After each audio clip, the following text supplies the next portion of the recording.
ఇంత స్పాన్ ఉన్న సినిమాని తీయాలంటే ప్రొడ్యూసర్ గట్స్ ఉన్నారు. సతీష్ గారు. సో సతీష్ గారి గురించి ఏం చెప్తారండి? సార్ నిజంగా సతీష్ గారు ఇప్పుడు కూడా వచ్చి సార్ ఇంటర్వ్యూ జరుగుతున్నాయంటే ఇవి ఇవి కొంచెం కూర్చుందా మాట్లాడుకుందాం రా అంటున్నారండి.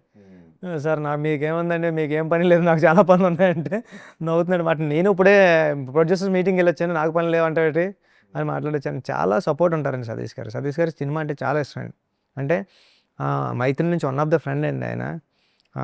ఆయనకి చరణ్ సార్ ఫిల్మ్ ఇచ్చిన తర్వాత చరణ్ సార్ అంటే కూడా చాలా ఇష్టం ఆయనకి. మీకు రంగస్థలం టైంలో చరణ్ సార్ సతీష్ గారు కోరే వాడేవారండి రాజమండ్రి అంతా.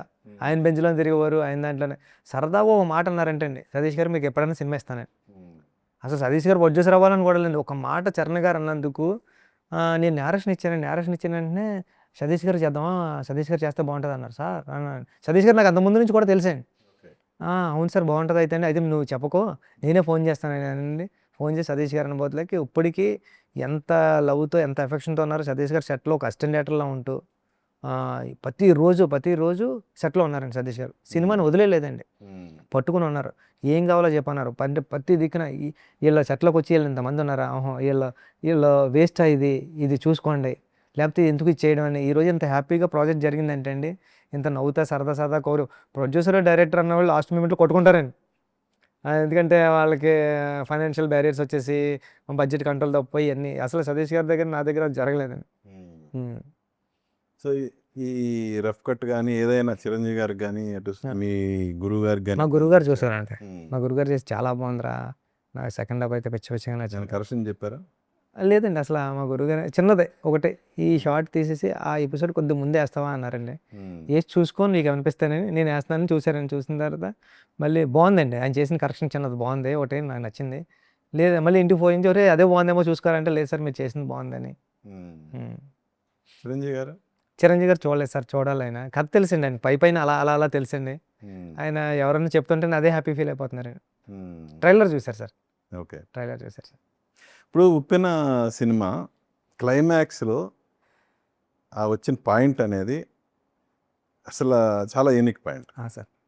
అలాంటి సర్ప్రైజులు పెద్దలో ఏముంటాయి అంటే అలాంటిదని కాదు కానీ సార్, షాకింగ్ ఎలిమెంట్స్ ఉంటాయి సార్. ఉంటుందండి, అది అక్కడ వచ్చినప్పుడు హీరోయిజం లభిస్తుందండి. ఆ హీరోయిజం కూడా ఎమోషనల్గా ఉంటుంది సార్. అంటే మనం చాలా ఫిల్మ్స్ చూస్తామండి, కమర్షియల్ ఫిల్మ్స్. పెద్ద ఫిల్మ్ చాలా కమర్షియల్గా ఉంటుందండి. చాలా మీరు ట్రైలర్ వస్తుంది తెలుస్తుంది, కమర్షియల్గా ఉంటూ చాలా ఆర్గానిక్గా ఉంటుంది సార్ ఫిల్మ్. ఇది రెగ్యులర్ ఫార్మాట్లో ఉండదండి, సేమ్ టైము కమర్షియల్గా ఉంటుందండి. ఆ రెండుని బ్లెండ్ చేయడమే చాలా టఫ్ అయింది సార్. ఇది చరణ్ సార్కి అదే నచ్చిందండి. నచ్చి అంటే ఈ స్టోరీ పిక్ చేసినందుకు ఫస్ట్ మార్కులు అన్నీ చరణ్ సార్కి పడిపోతాయి. బరే స్టోరీ పిక్ చేశారు, స్టోరీ సెలక్షన్ కానీ. నేను అదే అన్నానండి చరణ్ సార్తో చాలాసార్లు, సార్ ఈ సినిమా తర్వాత మీకు మంచి పేరు వస్తుంది సార్ అంటే, ఈ పేరు ఏదో పెళ్ళికి ముందు వచ్చే బాగుంటుంది, మంచి సంబంధం అని వచ్చింది కదా అంటానండి నేను.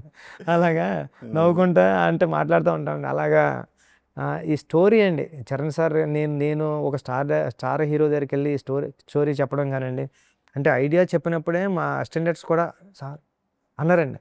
అలాంటి ఐడియా ఉంటుంది, బట్ సేమ్ టైము అది స్టార్ హీరో మీద నెక్స్ట్ లెవెల్కి వెళ్ళిందండి. అలాగే చరణ్ సార్ ఈ స్టోరీని పిక్ చేసి చేస్తే బాగుంటుంది అని చరణ్ సార్ స్టోరీని నమ్మారండి.